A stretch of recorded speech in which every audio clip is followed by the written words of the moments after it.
Evening বন্ধুরা, কেমন আছো সবাই? আশা করি সবাই ভালো আছো। আমিও ভালো আছি। কালকে আমি যে ভিডিওটি করেছিলাম সেখানে আমি বলেছিলাম যে আমরা যে আমরা যদি ভুগি, সাফার করি, যেটা এবার সাফার করাটা কি সেটাও বুঝতে হবে। তো আমি গোটা কথাটা আগে বলি যে আমরা যদি সাফার করি বেশি, তাহলে সেটা বলা হয় যে ঋষি মহারাজরা রয়েছেন, সে অনেক আগের থেকেই বলো বা এখন পর্যন্ত তারা তো আছেনই, গ্রন্থতেও বলা রয়েছে যে যদি জানো যে তোমাকে অনেক সাফার করতে হচ্ছে, তবে জানবে যে সেটা হচ্ছে তোমার প্রারব্ধ, অর্থাৎ তোমার গত কর্মের যে কুকর্মের যে খারাপ কাজ করা হয়েছে সেইগুলোর ফলটা তুমি পাচ্ছ এখন। তো বর্তমানের নয়, কিন্তু বর্তমানের কুকাজের জন্য পাওয়া সেটা নয়। এবার আমাকে একজন বলেছেন, যে কমেন্টে একজন বলেছেন যে আমি কাটাবার অনেক চেষ্টা করছি, প্রারব্ধ কাটানো যায় না, যার জন্য আমি আপনাকে লিখলাম যে কি কাটানোর চেষ্টা করছেন, আপনার কোথাও ভুল হয়ে যাচ্ছে। আপনি যদি আজকে আমার ভিডিওটা শোনেন তাহলে বুঝতে পারবেন, আমি আপনার জন্য আরও পরিষ্কার করে দিচ্ছি ব্যাপারটা। এইটা একজন বলেছেন। আরেকজন বলেছেন যে তার ঈশান কোণে বাথরুম হওয়ার জন্য কি কোনো বাস্তুশাস্ত্রে দোষ বা ইত্যাদি হওয়ার জন্য কি তাকে খুব ভুগতে হচ্ছে, তারও খুবই খারাপ অবস্থা, যেটা তিনি বললেন, আমি জানি না। এখন খারাপ অবস্থা, দেখো, এক একজনের কাছে এক এক রকম করে খারাপ অবস্থা হয়। আমার কাছে খারাপ অবস্থাটা একরকম, তোমার কাছে খারাপ অবস্থাটা সেটা কম মনে হতে পারে বা নাও হতে পারে, বা এটার উল্টোটা হতে পারে। তুমি যেটা ভাবছো খারাপ অবস্থা, সেটা হয়তো আমার কাছে মনে হচ্ছে মোটেই ওটা খারাপ অবস্থা নয়। হয়তো বলছি, ঠিক আছে? আমি তো জানি না কারকে কি কেন বলছে, সে কি ইয়ের মধ্যে দিয়ে যাচ্ছে, কোন অবস্থার মধ্যে দিয়ে যাচ্ছে, সেটা তো আমি জানি না। কিন্তু আমি তোমাদের কথাগুলো শুনে আমি উত্তর দিচ্ছি এবং আরও পরিষ্কার করছি, ব্যাপারটা ক্লিয়ার করছি। যেটা হচ্ছে, যিনি বলেছেন, সম্ভবত ওনার নাম দীপান্বিতা, সম্ভবত, আমি যতটা মনে করতে পারছি। আরেকজন বোধহয় কৃষ্ণা সাহা, যিনি বলেছেন বাথরুম ঈশান কোণে, আর আরেকজন বোধহয় দীপান্বিতা। যদি ভুল না করি, ভুল হয়ে গেলে ক্ষমা করবে ভাই তোমরা। আর যেটা তুমি বলেছ যে কি ভুল হয়ে গেছে, যেটা আমি বলেছি তোমার কোনো ভুল হচ্ছে না। তো ভুল কেন বললাম না, প্রারব্ধ কখনো কাটানো যায় না ওইভাবে। তুমি বলছো না আমি অনেক কিছু করেছি, তুমি জানবে কি করে? তোমার প্রারব্ধ মানে কি, তোমার পূর্বে আগে যে যোনিগুলোতে তুমি জন্ম নিয়েছো, সেই যোনিতে জন্ম নিয়ে তুমি যতদিন জীবিত ছিলেন, কর্মফল যতদিন করে গেছো, সেই কর্মফলের মানে যে কর্ম করে গেছো, সেই কর্মের মধ্যে দিয়ে যেতে গিয়ে এমন কিছু ভুলভ্রান্তি হয়েছে যার প্রারব্ধটা তুমি এখন পাচ্ছ। আর প্রারব্ধ কাটছে মানে মানে যেটা পাচ্ছ আর কি, যে কষ্টটা পাচ্ছ এখন, সেটা প্রারব্ধে বলা হচ্ছে। এবার ওটা কাটছে মানে নিশ্চয়ই তোমার কিছু ভালো গুণও আছে, নিশ্চয়ই তুমি কিছু ভালোও করেছো, নিশ্চয়ই এখন তুমি বর্তমানে যে ঈশ্বর জ্ঞানে রয়েছো বা ঈশ্বর ধ্যান ধারণায় রয়েছো, তাই প্রারব্ধ তোমাকে আরও বেশি করে ভোগান্তি দিয়ে তাড়াতাড়ি ওই কুকর্মের যে ফল সেগুলোকে শেষ করে দিচ্ছে। এটা একটা কথা। দ্বিতীয় কথা হচ্ছে, তুমি বলছো যে কি ভুল হচ্ছে। ভুল এটা হচ্ছে, এই যেহেতু তুমি পট করেই বললে যে আমি অনেক চেষ্টা করছি কাটানোর, কিন্তু কিছুতেই কিছু হচ্ছে না, তো এই জায়গাটায় আমার খটকা লাগলো। এইটাই আমার মনে হলো তোমার ভুল হয়ে যাচ্ছে। কারণ প্রারব্ধ যেগুলো আমরা বলা হয়, যেগুলো আমরা পূর্বকর্মের জন্য পাই, সেইগুলো কাটানোর একটাই রাস্তা, যে ঈশ্বর। তুমি যে বলছো না যে আমি অনেক কিছু করছি বা যাই করি না কেন কিছুতেই হচ্ছে, এই যে কথাগুলো, যাই কোনো অত কিছু তো করতে হবে না, একটাই কাজ করতে হবে, যেটা হচ্ছে ঈশ্বরের নাম গুণ কীর্তন। একটা হচ্ছে নাম, তুমি যা নাম নাও, রাম নাম নাও, শিবের নাম নাও, দুর্গা নাম নাও, রাধা নাম নাও, যার যেটা তোমার বা তোমার গুরু থাকলে, তার ইষ্ট মন্ত্র থাকলে, গুরু মন্ত্র থাকলে সেই নাম নাও। সেই নাম এমন নাম করবে, শুতে বসতে উঠতে ঘুরতে মানে সব কিছুতেই তোমার ওই নাম কোথাও থামবে না। শুধু তুমি যখন জাস্ট কথা বলছো কারোর সঙ্গে, ফোনে হোক বা ফেস টু ফেস হোক, কারোর সঙ্গে কথা বলছো, যা বাজার করে আন, বাজারে এইটা এনো বা আনবি বা আনবে, ব্যাস তখন আর নামটা নেই। যেই ওটা বলা হয়ে গেলো, আচ্ছা এটা কতটা আনবো, না এতটা আনবে, ও মুখ হলো তো সে বেরিয়ে গেল, তোমার নাম শুরু হয়ে গেল। বাবু স্কুলে দেরি হয়ে যাচ্ছে, এই কর। আমি ফর এক্সাম্পল কিন্তু বলছি, আমি জানি না তোমার কত বয়স, তোমার বাবু মানে বাচ্চা স্কুলে পড়ে কিনা, আমি জাস্ট ফর এক্সাম্পল বলছি, তোমার গতি অনুযায়ী এবার তুমি ধরে নিও যে বাবু স্কুলে দেরি হয়ে যাচ্ছে, চলো এই নাও টিফিন, বই গুছিয়েছ কি না, বই গুছাও, এই করো, জুতো মোজা পড়েছো কি না, ঠিক জায়গায় রাখো না কেন, রাখবে, এই আজকে কি ক্লাস আছে, ওই ক্লাস আছে, ওই মিসকে এটা বলো, স্যারকে ওটা বলো, এটা দেখে নিও, এই প্রজেক্টটা কি করেছে ভালো করে জেনে এসো, হয়ে গেল, স্কুল বেরিয়ে গেল, আবার নাম। এইভাবে উঠতে বসতে শুতে জাগতে নাম, এমন নাম থাকবে। আর নামের সঙ্গে সঙ্গে কি করতে হবে না, এই যে জায়গাটা তোমার ওই নামটা, ধরো তুমি রাধা বলছো, এখানে রাধা, রাধা নামটা এইটুকুনি জায়গার মধ্যে রাধা নামটা ভাবতে, এইটুকুনি জায়গার মধ্যে রাধা, হরি হরি, শিব শিব, দুর্গা দুর্গা, এর মধ্যে এই জায়গাটার মধ্যে তুমি ভাববে যে তোমার ওই দুর্গা লেখাটা রয়েছে, ওই যেটা তুমি করবে, যেটা তুমি করবে, হরি করলে হরি, রাম করলে রাম, রাধা করলে রাধা, শিব করলে শিব, যাকে যাকে তুমি করো, বা গুরু অন্য কোনো মন্ত্র অন্য কোনো নাম যদি হয়, এইখানে ভাববে, সমান এনে ভাববে, কাজ করে যাও, তুমি ঘরের কাজ করে যাও, ঘর ঝাড় দাও, ঘর মোচো, কাপড় কাচো, বাসন মাজো, রান্না করো, কুটনো কোটো, বা মশলা বাটো, রান্নাঘর 14 বার পরিষ্কার করো, ঝুল ঝাড়ো, চাদর কাচো, চাদর পাতো, ঘর স্নান করতে যাও, নাম ছাড়বে না, নাম ছাড়বে না। ইভিন শৌচে বসেও তুমি নাম করতে পারো। এটা আমার কথা না, ঋষি মহারাজদের কথা, সবার কথা। শৌচে বসেও তুমি নাম করতে পারো। হ্যাঁ, শৌচে বসে তুমি মন্ত্র পড়তে পারবে না, মন্ত্র যে কোনো মন্ত্র তুমি পড়তে পারবে না।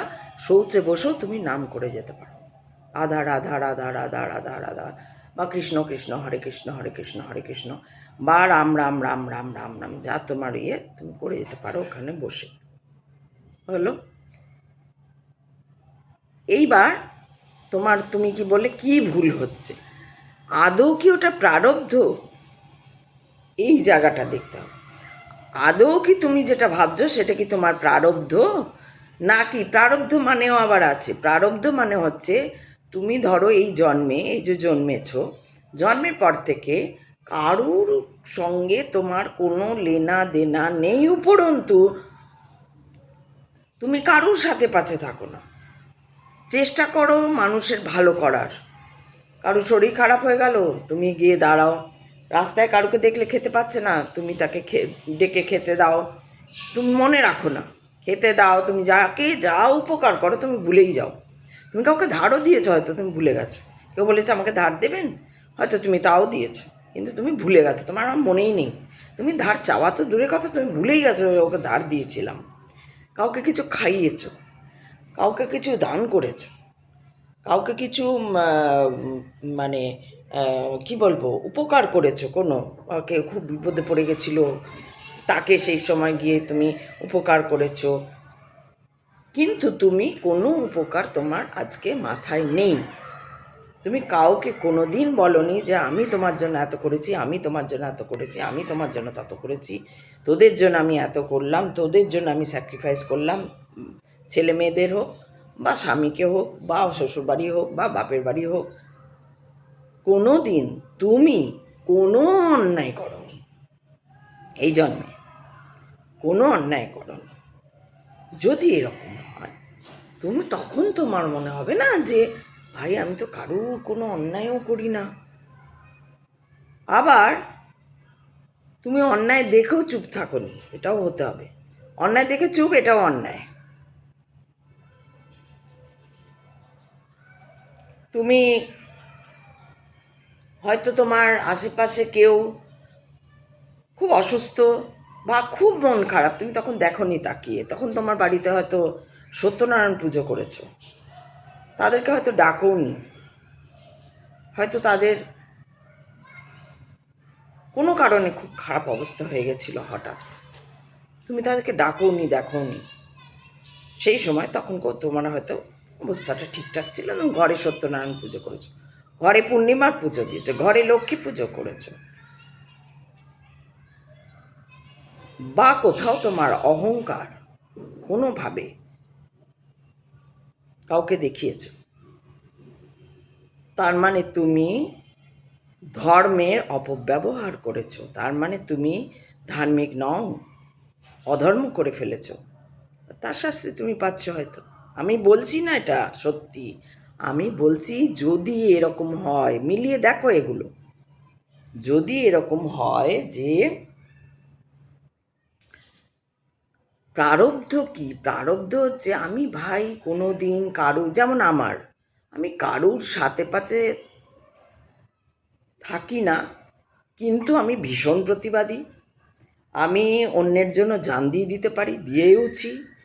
আমার ঘরের লোক বলো, বাইরের লোক বলো, বলতে নেই, এটা কোনো অহংকারে বলছি না, আমি জাস্ট কথা প্রসঙ্গে বলছি যে আমি কোনো দিন যতটুকু আমার সামর্থ্য ততটুকুর মধ্যে থেকেছি, কোনো দিন আমার চাহিদা বললে কিছু নেই, কোনো দিন একটা কসমেটিক্স লাগেনি, একটা বোরোলিন ছাড়া কোনো দিন আমার স্বামীর বাড়ি বলো, বাবার বাড়ি বলো, বা আজকে আমার ছেলেরা, যদিও ওরা খুবই ছোট, হ্যাঁ সত্যি কথা বলতে খারাপ অবস্থার মধ্যে ওরা তাড়াতাড়ি রোজগার করতে ঢুকে গেছে, এত ছোট বয়সে এখনও সেই ছেলেরা রোজগার করেইনি, শুরুই করেনি, ছোট ছেলে তো আরও ছোট। তো যাই হোক, যেহেতু ওরা রোজগার করছে, ওরাও জানে যে আমার একটা বোরোলিন ছাড়া আর কিছু লাগে না, আর একটু লিপস্টিকগুলো সে কবেকার তার ঠিক নেই। তারপরে আমার মেয়ে আমাকে গিফট করেছে, সেই জন্য সেইটা একটা নতুন, ওইটা আমি লাগাতে একটু ভালোবাসি। আর ওই বিয়েবাড়ি ছিল প্রায় ইয়ের, আমার ছেলের বিয়ে হলো বড়টার, তার জন্য আমি টুকটাক একটু আধটু কিনেছিলাম। আমার কোনো ইয়ে নেই, আমার কোনো চাহিদা নেই, কোনো কিচ্ছু নেই, কোনো মানে জামা যতক্ষণ না ছেড়ে যায় ততক্ষণ আমি পরতে থাকি, ভালোবাসি কিনতে কাটতে, কিন্তু করতে হয় আমাকে, আমার আমার প্রারব্ধ যেভাবে কাটছে, সেই জন্য আমার অর্থ বিশেষ করে, আর আমারটা আমি ভালো বুঝতে পারি, সেই জন্য আমি তোমাকে বোঝাচ্ছি, আমারটা দিয়েই বোঝাচ্ছি যে এমন নয় তো কোথাও ভুল হয়ে যাচ্ছে। আমি যেমন সত্যি কথা বলতে যতটা পেরেছি চেষ্টা করেছি, আমার যতটা দান ধ্যান করা, সৎসঙ্গ করা, ঈশ্বর ঈশ্বর ঈশ্বর ঈশ্বর, যবের থেকে মহাদেবকে পেয়েছি তবের থেকে মহাদেব ছাড়া আর কিছু জানি না। রাগ করি, নালিশ করি, ঝগড়া করি, যাই করি তার সঙ্গে করি, কেন এটা দিলে না, কেন এটা বললে না, কেন এটা করলে না, কেন আগে বলতে হতো, আমি কি দোষ করলাম, আমাকে যাই বলে ঝগড়া ঝাঁটি সব তার সঙ্গে আমার, আর কারোর সঙ্গে নেই, কেউ নেইও। কারণ ওই যে একদিন তোমাদের ভিডিওতে বলেছিলাম আমি, যে আমি এমন একটা ব্যক্তি না, মুখের ওপর ফট করে বলে দিই, এই যে যেমন তোমাকে বলছি, এটা যদি তুমি সামনে থাকতে তোমার হয়তো রাগ হয়ে যেত, বা এখনও তোমার রাগ হয়ে যেতে পারে ভাই, আমি বুঝছি আমার ইয়েতে